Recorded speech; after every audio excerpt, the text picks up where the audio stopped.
Okay. Okay. Do we want to start with, I guess, introducing ourselves? Sure. My name is Hoson Nonou. I'm Natalie Compton. Will Krenek. I'm Mallory McKinney. All right. And then do we know when to do, oh, sorry. Do we want to do the same numbers as last time? Yeah, we can do that. Okay, sounds good.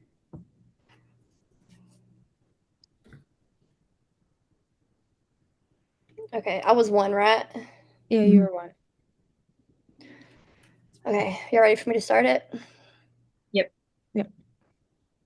Okay, number one, Apple Music, Spotify, or other.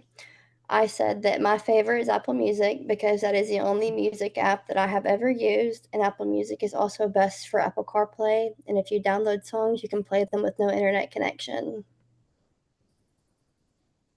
Um, I said I don't really use them, but if I had to pick one, it would be like Spotify or YouTube because they offer free versions. And as far as I know, Apple is not free.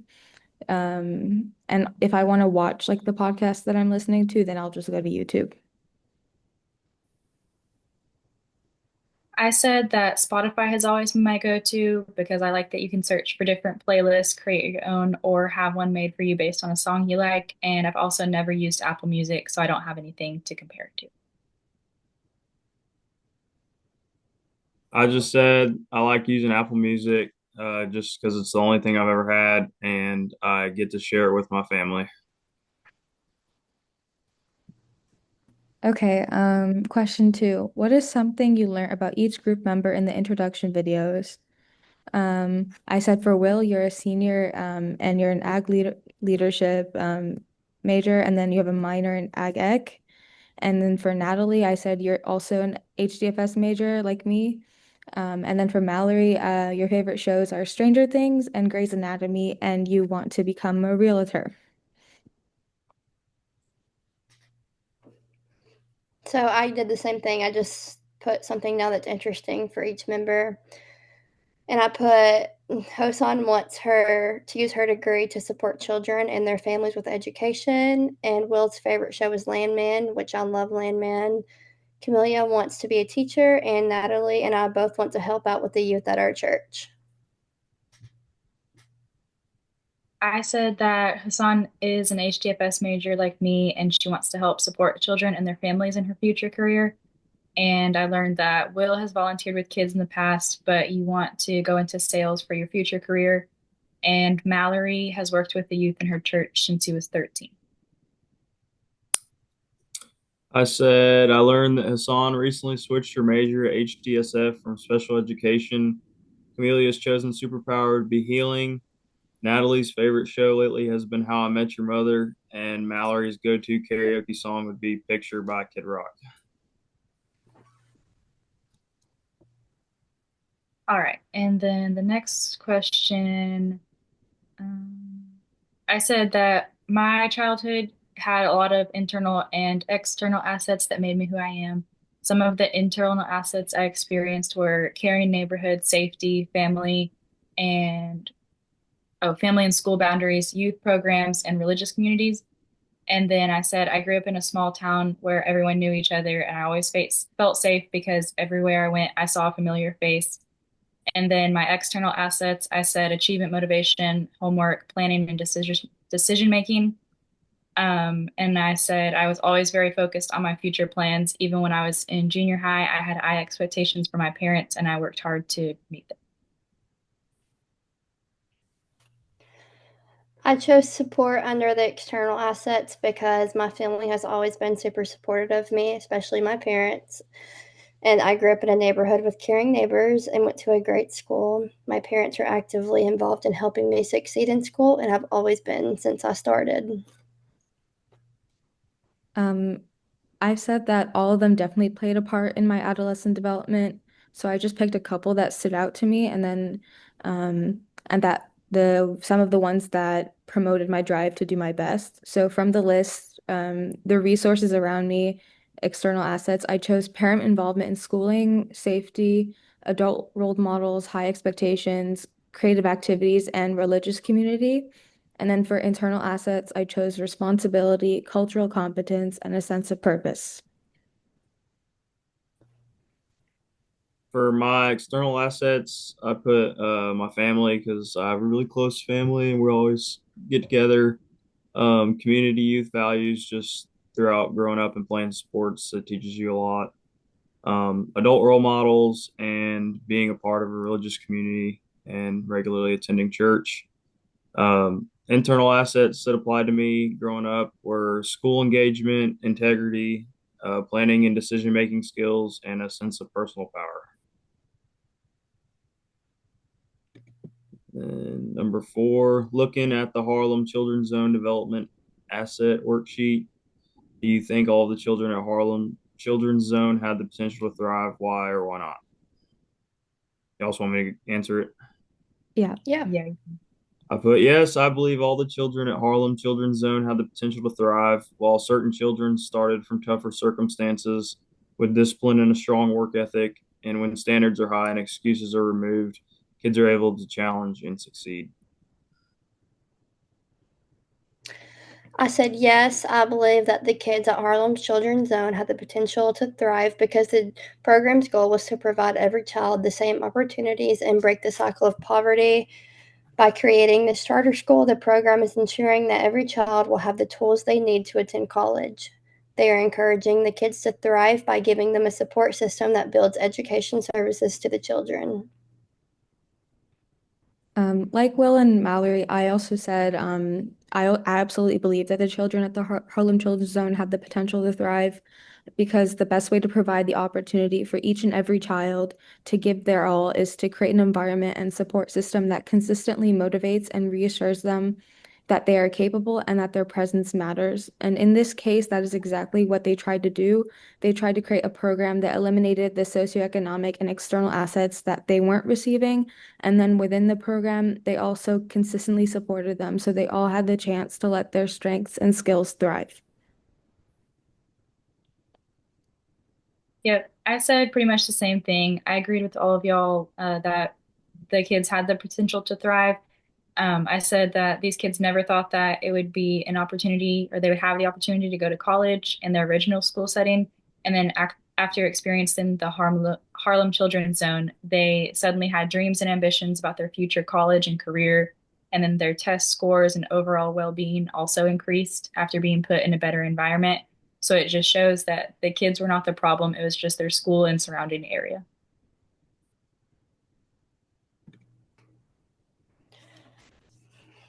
What resonated with you most about this video? I said that this video was the or what resonated with me most was the support system and safe education and community.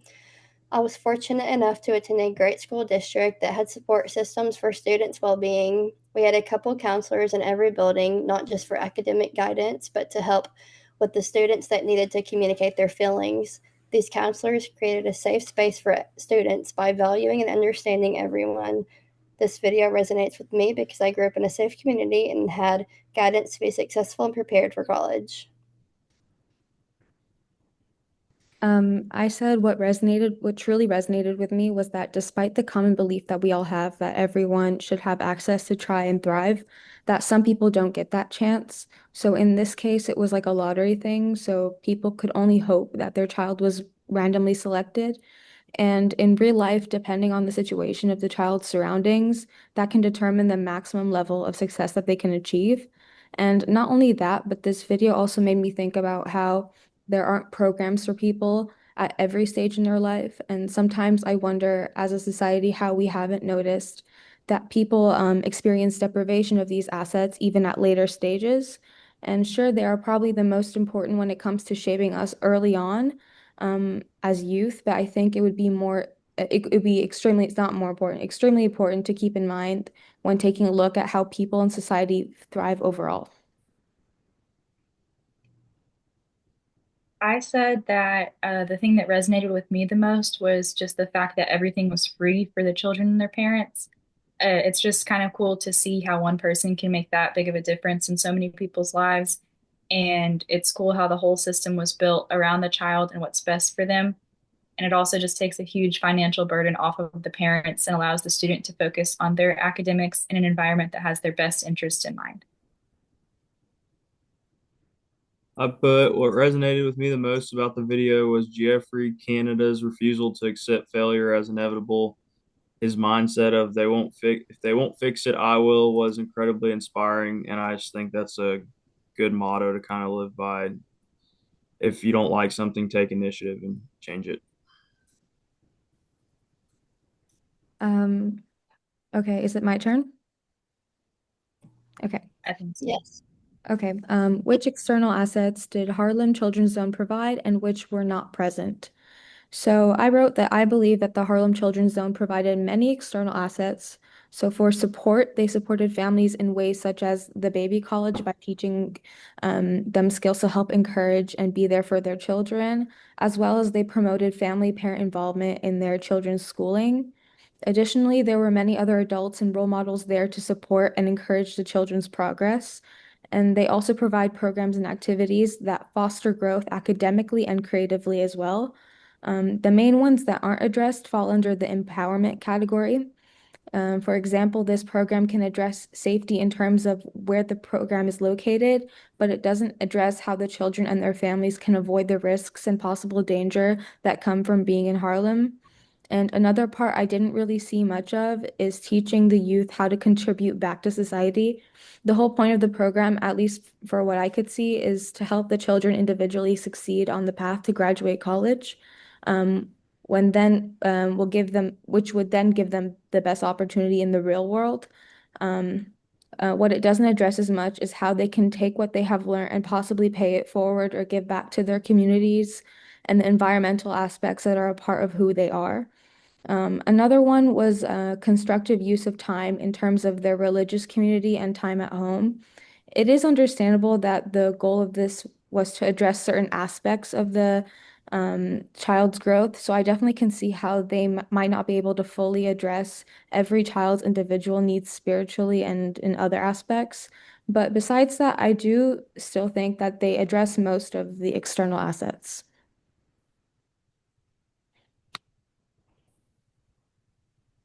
So just kind of going off of what you said, mine's pretty much the same thing, but the external assets that Harlem Children's Zone were providing were supportive connections for the youth. He created relationships with the children by providing teachers, mentors, and counselors.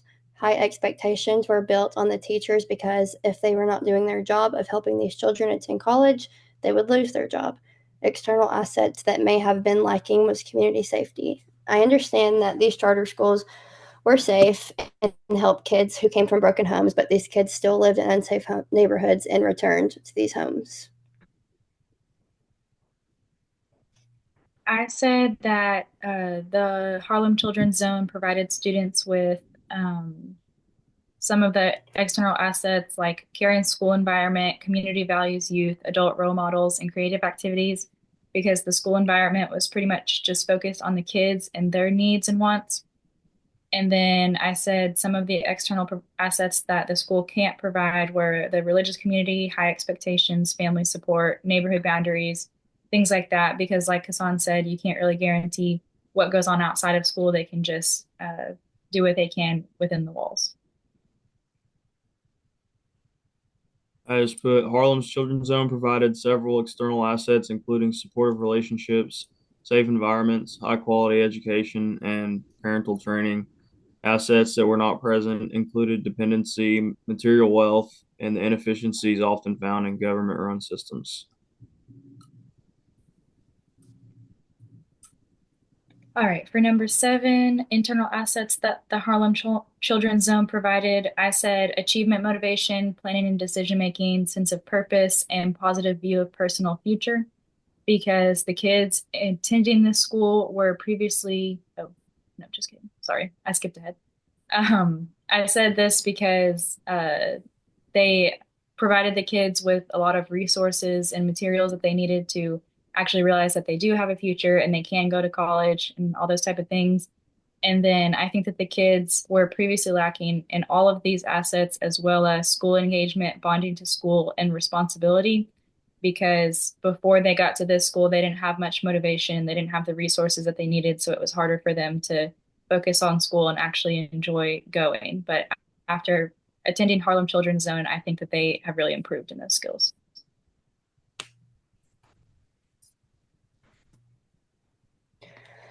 We're on 7, right? Yeah. Mhm. I said that the internal assets that Harlem Children's Zone taught was hope for the future, responsibility, and integrity. This program encouraged children to have high hopes for their future in college and be responsible in school while setting future goals for themselves. The youth were lacking expectations for themselves. Most grew up in broken homes, which left a negative impact on their self worth. I said that the internal assets that Harlem Children's Zone addresses are commitment to learning and positive identity in terms of their capabilities. So in terms of learning, they address pretty much all of the assets, such as making sure to maintain school engagement by having longer school days and by creating opportunities and incentives that directly motivate their students from preschool up until college to want to learn. They are also taught early on that each and every one of them have the chance to achieve their goals or aspirations by building their confidence academically and by giving them a chance to build and plan their futures and careers. While these are such important assets that they do address, there are still a few that youth may lack. So based on the video we watched, they don't really address their like values as much. They build their confidence, but they don't necessarily build each of their character or reflecting on what values in terms of equality, honesty, social community values. So in my opinion, at times, some of these children may feel a bit excluded or isolated from what most children in Harlem around them are experiencing. And then some of the cultural values and how they can address social interactions, they will most likely see or at least hear from their close loved ones. They are there to address only themselves, but a lot of the cultural and social aspects are very much a part of who they are. So I think overall, Harlem Children's Zone addresses the internal assets by building their confidence in hopes that they can apply it to their lives and build a future. I just put internal assets taught at Harlem Children's Zone included self-discipline, a sense of purpose, confidence, and a commitment to learning. However, some youth were lacking internal assets such as hope, vision, trust in adults, and a basic sense of structure. And then number 8, did you see the link for lecture notes for some of Dr. Nelson's lectures? Have you reviewed them? Yes, I did see the link to the lecture notes for some of Dr. Nelson's lectures, and I have reviewed them. Yes, I found the lecture notes and I've reviewed them before taking the quizzes. I also said that these notes have been helpful and have allowed me to reflect on the concepts better and have contributed to my success on all the quizzes. I've also said yes, most lectures, not all, have lecture notes that summarize the main points that Dr. Nelson covers in his lectures, which can be found under the resource section for each day. And I also find on these notes that he puts 5 possible quiz questions that may come up, and most often they do come up on the quizzes, which is a great help and motivator in this class. I said pretty much the same thing, and then I added that the notes are helpful when I'm taking the quiz and I need to check my answer real quick.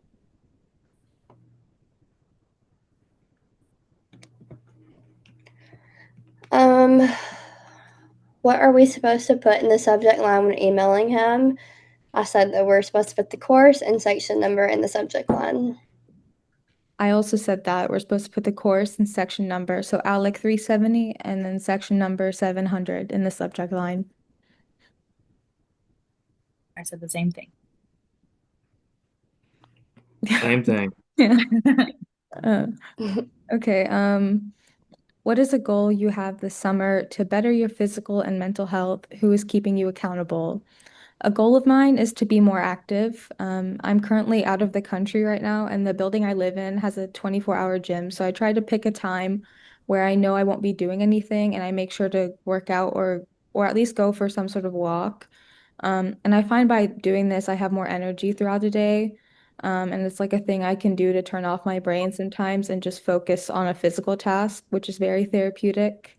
And then I also wrote that sometimes like ways to keep myself motivated or at least like keep track is like I'll do a FaceTime call in the middle of my workout. So like the people watching me know that I'm working out and I feel bad if I stop in any way possible in between, which motivates me to do it. I said that a goal that I have this summer is to exercise daily and stay productive by keeping up with all of my homework and holding myself accountable. By staying committed to being productive, my daily routine will improve and support my well being. The person holding me accountable is myself, and I am committed to my progress and staying on top of my responsibilities. I said that for the summer, I've made it my goal to get more sleep and relax whenever I can. Sometimes I go to the pool and read a book after I get off work or just sit inside and watch TV. And this has been really helpful just to have moments of my day when I'm not thinking about school or work. And I also try to get a full 8 hours of sleep whenever I can, since I have to get up at 5:30 every morning. And I'm holding myself accountable for both of these because I'm the one who's doing them. One of my goals this summer to improve my physical and mental health is to eat better so I can work to the best of my abilities at work. I am keeping myself accountable by making sure I get to bed at a decent hour and eat a nutritious meal.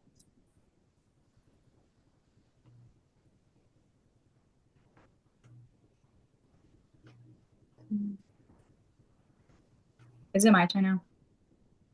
Yeah, I think so. Okay. For number 11, I said it was interesting to see all the different emails that were sent to Dr. Nelson. I've never gotten to see the teacher's perspective when it comes to late work and absences. And I've definitely sent my fair share of emails asking professors if there's anything I can do to change my grade. But it was weird seeing the other side of it, and people making it sound like it's the professor's fault when there's the ones who didn't get their work done and didn't read the syllabus. But I've definitely done that before too, so I see how the students feel, but it was cool seeing it from the other perspective. Yeah, I said that I have read them, and after reading the emails, I think that it is very important to prioritize this class so that I do not end up in the same situation those students were in. By completing my work on time and doing it as I am instructed, I will not fall under the same category of those students. And I know that it can be kind of hard to stay on track because when you're taking so many hours, it can get difficult. But I understand where the professor's coming from too. I agree with all of you, but my response, I kind of wrote it from like the teacher's perspective. So I said, yes, I looked at the common scenarios and there were many problems I found when reading them. So first off, when asking for a curve or giving extra credit, the students should understand that unless the professor is willing to give that opportunity to everyone, the professor can't make an exception because that would not give a fair opportunity for the rest of the students. And also, in terms of percentage and grades, it's clearly outlined in the syllabus what the grading system is, as well as late work policy. So, if there are things going on in your life that you think deserve or could warrant an extension, you should take action early on or e at least email early on. Also, it may seem harsh, but we should keep in mind that the class is also on a schedule, especially in the summer, it's daily and that it is something that we sign up for and agree to at least within the first week of like registering in classes. I just put, I have successfully reviewed the common scenarios document and thought it will serve a good reminder for us to stay on top of coursework throughout the semester so we aren't in a bind at the end. And then number 12, reflecting from 5C's reflection activity. What was your spark when you were 12? What is your spark now? When I was 12, my sparks were baseball and hunting. Now it is just hunting because I don't play baseball anymore.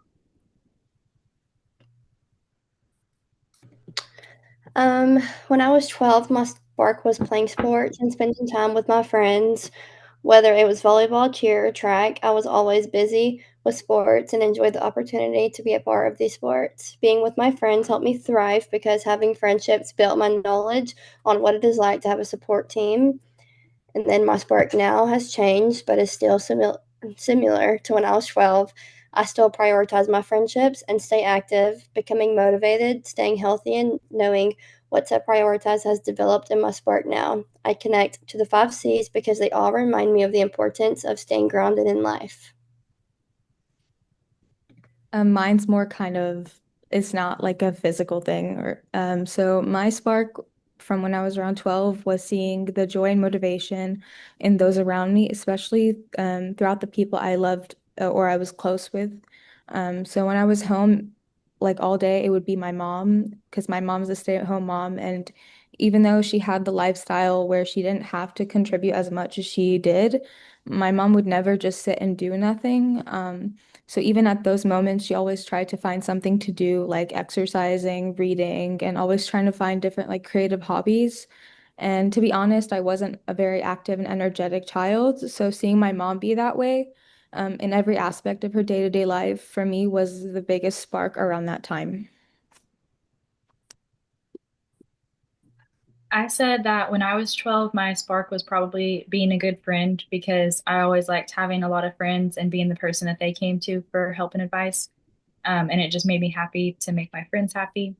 And now I would say that my spark is taking care of kids because I currently work at a daycare and I have 3 nephews and 2 nieces. So I'm always taking care of someone's kids. And it brings me a lot of joy to see the kids learn and grow. And the job at the daycare has given me a sense of purpose that I've never experienced before.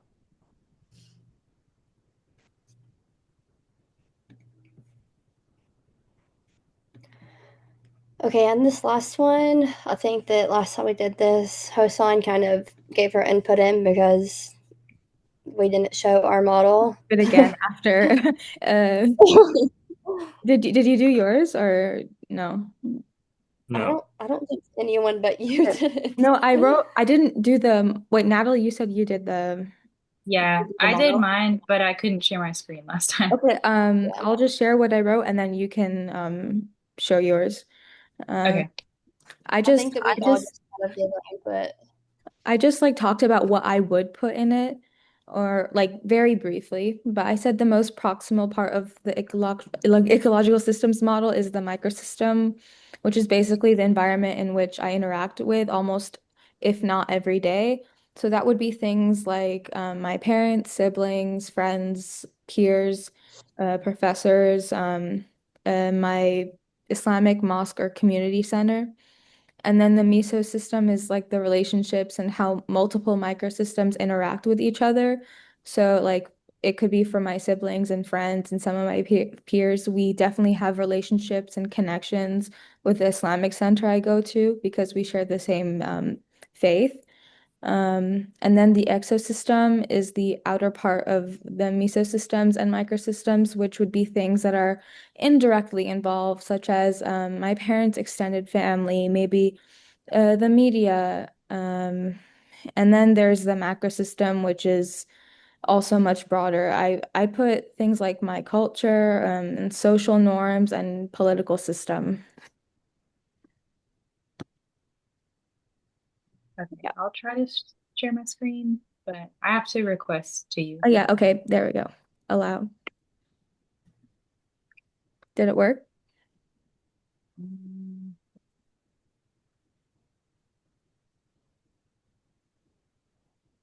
no. I don't know. It's saying that I have to allow it, but I thought it was allowed because I've shared my screen before. But anyway, I'll just explain it It says again. all participants should be able to share. Yeah, it's I think it's something with my computer Okay. because it's like allowing me to look and try to share my screen, but then when I press share, it says that I have to allow it. But that's okay. I'll just explain it again. So for microsystems, I said that my family, church, TAMU, and my friends are part of that because those are the things that directly influence me. For exosystem, I said social media, policymakers, and the government, since that still affects me, but just not as directly. And macro system, I said my hometown, which is Milano, very small town, and then College Station, where I live now, and then cultural education, because I've traveled abroad and taken classes and things like that. So that's a part of my life as well. And then do we want to go over the other Dr. Nelson's last questions or whatever? Yeah. Wait, Yep. so who should go first? Is it I don't even have them pulled up. Give I me mean, one they're pretty second. simple questions, so we yeah. can just read them off and all give our input. If somebody has it open, just read them Yeah, I off. have them I have, open. yeah. Okay, Okay. you can read it off this one. Okay, so the first one, can you name everyone in the group without looking at their names on Zoom and then prove it? So I'll just close my eyes. First it's Mallory, then it's me, then it's Natalie, and then it's Will. Yep. Okay, it's I did Hoson. it. I just turned to the side. Okay. Okay. Hoson, Hassan, Natalie, Mallory. Hassan, Will, Mallory. Okay. The next one is, did you find the 50-point extra credit in the syllabus? I said, to be honest, I didn't find it by the date it was due, but when I went to look back on the syllabus, because he sent us that email, I later found it in the late work policy section. Basically, it says that we had the opportunity for an extra 50 points given at the end of the semester if we were to email him a favorite motivational quote by 5 p.m. on May 30th with the correct email format. I said the same thing. I mean, I didn't find it. I looked, I'm in 5 classes right now, which is not an excuse, but I looked through every syllabus and I still didn't find it. But He like hid it within the third paragraph in the late policy. It's like it's just there. It's just like it's very sneaky. yeah, I mean, I just kind of like skim over the syllabus. Like I read it, but I'm not like going in depth. I Yeah. guess I should start doing that to find stuff like that. Especially the late work policy. No one's like, Yeah. okay, let me let me see what I can get away with. Yeah. Yeah, I said the same thing. I found it eventually, but it was after the email, so it was too late to get the extra credit. Nah, I still haven't found it. So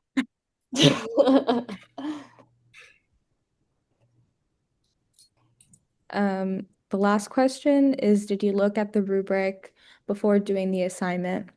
Um, I wrote like a whole thing. So I just said, yes, I did. There are 6 sections in the rubric that we're being graded on. The first being to label our group meeting video properly with the correct title and uploading it to YouTube. And the second part is making reasonable arguments and supporting what we say from our readings and what we've learned throughout the lectures and stuff. And we also must know how to apply what we learn for more nuanced ideas and extend on what we're talking about in our conversation. The third part is to make sure we're actively listening and responding. And then the next part is netiquette. So our Zoom etiquette, finding a quiet area and having a good setup. And then the last part is to just submit our notes before the meeting with our group.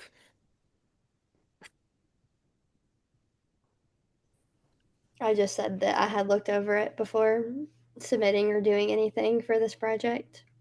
Yep. Yeah, I said pretty much the same thing. I looked at it before and like during the assignment. Yep. I didn't look at the rubric. Okay. Um, the last question, did you see that you have to answer all these questions and have them written for submission in addition to submitting the YouTube link? I just said yes. Yeah. Yep. Yep. Okay, we answered all of them. Let's hope that we get the recording this time. Oh my Yeah. gosh. I'm praying that we do. Me too. Okay, I'm going to stop the recording.